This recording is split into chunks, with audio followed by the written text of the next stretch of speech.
తెలుగు రాష్ట్రాలను వానలు వదలబొమ్మళ్ళి వదల అంటున్నాయి. కాలంతో పని లేకుండా ఇష్టమొచ్చినప్పుడు ఇరుగుదీస్తానంటున్నాడు వరుణుడు. నిజానికి నైరుతి రుతుపవనాల ఎంట్రీతో వర్షాకాలం మొదలైనట్లు, ఎగ్జిట్తో పూర్తయినట్లు. ఈ లెక్కన దేశంలో వర్షాకాలం పూర్తయినట్లే. కానీ వానలు నిన్ను వీడను నీడను నేను అంటూ తెలుగు రాష్ట్రాలను విడిచిపెట్టడం లేదు. అక్టోబర్ చివరికి చేరుకున్న వానలు ముంచుకొస్తూనే ఉన్నాయి. రాబోయే 3 రోజుల్లో మరోసారి కుండపోత తప్పదని వాతావరణ శాఖ హెచ్చరిస్తోంది. తెలుగు రాష్ట్రాలకు మరో వాయుగుండం ముప్పు పొంచి ఉంది. ఈ నెల 22 నుంచి 24 వరకు భీకర వర్షాలు పడనున్నాయి. దక్షిణ అండమాన్ సముద్రం, ఆగ్నేయ బంగాళాఖాతంలో శనివారం ఉపరితల ఆవర్తనం ఆవరించింది. దీని ప్రభావంతో ఎల్లుండి ఆగ్నేయ బంగాళాఖాతంలో అల్పపీడనం ఏర్పడనుంది. ఇది పశ్చిమ వాయువ్యంగా పయనిస్తూ వాయుగుండంగా బలపడనుందని వాతావరణ శాఖ హెచ్చరిస్తోంది. ఆ తర్వాత 2 రోజుల్లో కోస్తాంధ్ర దిశగా పయనించి దక్షిణ కోస్తా, ఉత్తర తమిళనాడు మధ్య తీరం దాటనుందని వాతావరణ నిపుణులు అంచనా వేస్తున్నారు.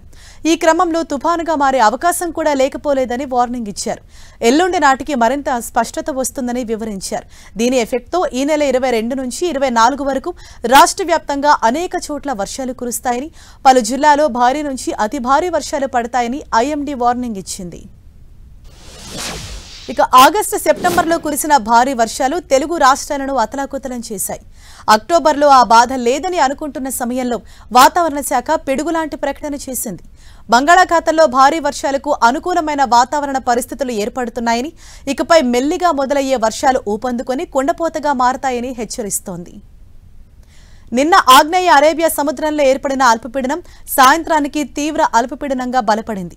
ఇది వచ్చే 36 గంటల్లో పశ్చిమ వాయువ్యంగా పయనించి వాయుగుండంగా బలపడుతుందని ఐఎండీ అంచనా వేస్తోంది. బంగాళాఖాతం నుంచి వీస్తున్న తూర్పు గాలుల ప్రభావంతో శనివారం రాష్ట్ర వ్యాప్తంగా పలు చోట్ల పిడుగులు, ఉరుములతో వర్షాలు కురిశాయి. నెల్లూరు జిల్లా వ్యాప్తంగా భారీ వర్షాలు పడటంతో రోడ్లన్నీ జలమయమయ్యాయి. రానున్న 24 గంటల్లో రాష్ట్ర వ్యాప్తంగా పలు చోట్ల వర్షాలు, 1-2 చోట్ల భారీ వర్షాలు కురిసే అవకాశం ఉందని ఐఎండీ తెలిపింది. రేపు శ్రీకాకుళం, విజయనగరం, కోనసీమ, ఉభయ గోదావరి, ఏలూరు, కృష్ణా, ఎన్టీఆర్, గుంటూరు, బాపట్ల, పల్నాడు, ప్రకాశం, నెల్లూరు, అనంతపురం, అన్నమయ్య, తిరుపతి, చిత్తూరు జిల్లాలో పిడుగులతో కూడిన మోస్తరు వర్షాలు కురవనున్నాయి. మిగతా జిల్లాలో తేలికపాటి వర్షాలు పడతాయని విపత్తుల నిర్వహణ సంస్థ హెచ్చరిస్తోంది.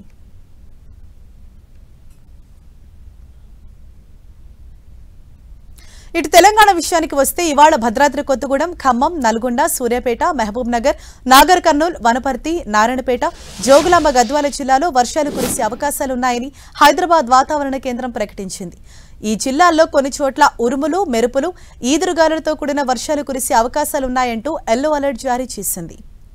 రేపు పెద్దపల్లి, జయశంకర్ భూపాలపల్లి, ములుగు, భద్రాద్రి కొత్తగూడెం, ఖమ్మం, నల్గొండ, సూర్యాపేట, మహబూబాబాద్, వరంగల్, హన్మకొండ, జనగాం, సిద్దిపేట, యాదాద్రి భువనగిరి, రంగారెడ్డి, హైదరాబాద్, మేడ్చల్ మల్కాజ్గిరి, వికారాబాద్, సంగారెడ్డి, మెదక్, కామారెడ్డి, మహబూబ్ నగర్, నాగర్ కర్నూల్, వనపర్తి, నారాయణపేట, జోగులాంబ, గద్వాల జిల్లాలో వర్షాలు కురుస్తాయని ప్రకటించింది వాతావరణ శాఖ.